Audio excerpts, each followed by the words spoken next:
Vous pouvez me suivre. Franchir la porte du moulin renvoie le visiteur dans un passé vieux de 150 ans.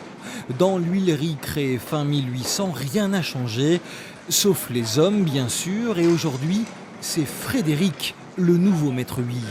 La première opération, quand les cerneaux ou les noisettes décortiquées arrivent, c'est de les écraser sous la meule. Quand l'ancien propriétaire du moulin est décédé, sa veuve a sollicité Frédéric pour reprendre l'affaire et sauver 2 emplois.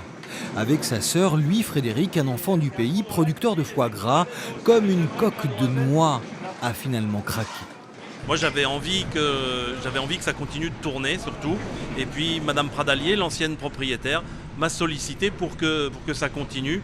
Elle a insisté et j'ai fini par accepter pour que ça continue de tourner encore longtemps puisque c'est la rivière qui fait tourner le moulin.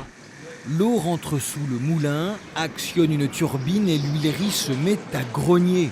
La meule de 2 tonnes écrase les cerneaux avant qu'ils ne soient chauffés pour ensuite être pressés. Les huiles de noix ou de noisettes peuvent enfin couler et être dégustées. Ici, c'est la transmission d'un savoir ancestral.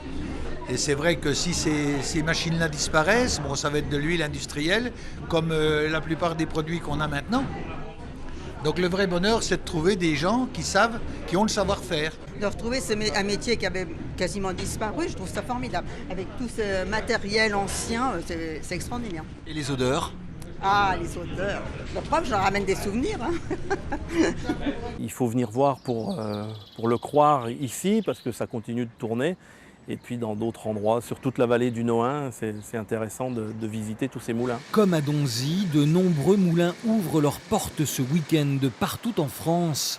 L'occasion de découvrir un patrimoine encore bien huilé.